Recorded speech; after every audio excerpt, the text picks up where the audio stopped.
ওয়ালাইকুম আসসালাম রহমতুল্লাহি ওয়া বারাকাতুহু। জি, শুনলাম আপনার মায়ের কথা। তো আপনার মার জন্য হেদায়েতের দোয়া করবেন। আর দুনিয়ার বিষয়ে, দুনিয়াবী জীবনে ভালোভাবেই চলতে হবে, কারণ মা তো মাই, বাপ তো বাপই।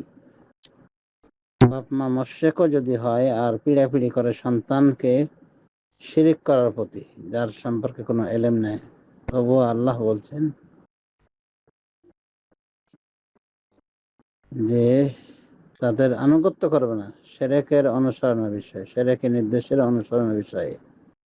ওয়াসাহিবহুমা ফিদ দুনিয়া মারুফা, তবে দুনিয়ার জীবনে তাদের সাথে ভালোভাবে সঙ্গ দিবে। সুতরাং আপনারা যারা ওনার ছেলে মেয়ে, তারা সুন্দর করে বোঝানোর চেষ্টা করবেন, যেভাবে ইব্রাহিম আলাইহিসসালাম শ্রদ্ধার সাথে তার বাবাকে বারবার বুঝিয়েছেন। যেমন বলেছে, ইয়া আবাতে ইয়া আবাতে ইয়া আবাতে লা তা'বুদিশ শায়তান, হে আমার বাবা, শ্রদ্ধা বাবা, শয়তানের ইবাদত করিয়েন না। এটা বলেছেন, ইয়া আবাতে লিমা তা'বুদু মা লা ইয়াসমাউ ওয়া লা ইউবসিরু ওয়া লা ইউগনি আনকা শাইআ, হে আমার শ্রদ্ধা পিতা, কেন আপনি এমন কিছুর ইবাদত করছেন যে শোনেও না, কোনো কিছু শোনে না, দেখে না, আপনার কোনো কাজেও আসে না। তো এইভাবে বাপকে ওসিয়ত করেছে, মুশরিক বাবাকে বোঝানোর চেষ্টা করেছেন।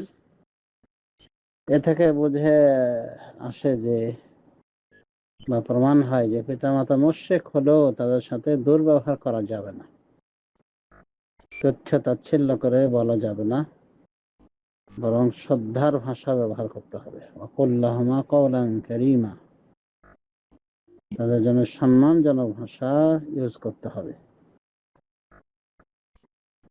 তবে বাবার পূর্ণ অধিকার রয়েছে তার প্রতি, ওই তাকে শাসন করার, টর্চারি করার।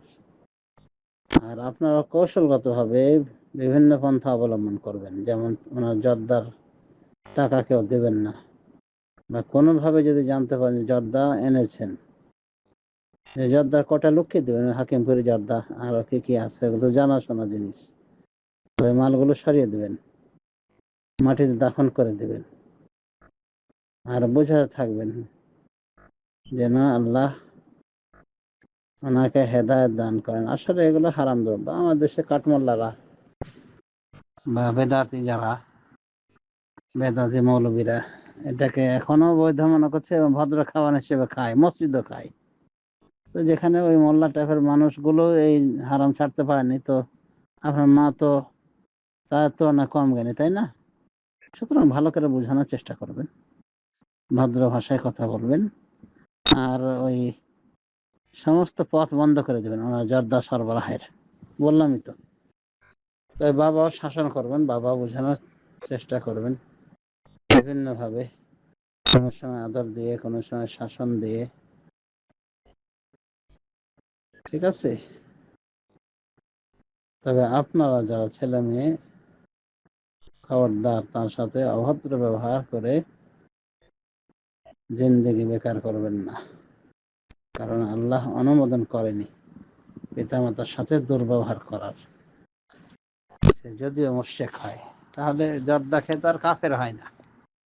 এই পিতার সাথে বা পিতা মাতার সাথে এই জাতীয় নেশাকারী, হারাম সেবনকারী পিতা মাতার সাথে সদাচরণ করতে হবে, এবং সুন্দর করে ইব্রাহিম আলাইহিস সালাম যেমন শ্রদ্ধা দিয়ে বুঝিয়েছিলেন তার মুশরিক বাবাকে, আপনারা আপনার জর্দাখোর মাকে বোঝানোর চেষ্টা করবেন এবং দোয়া করবেন আল্লাহ যেন ওনাকে হেদায়েত দান করেন।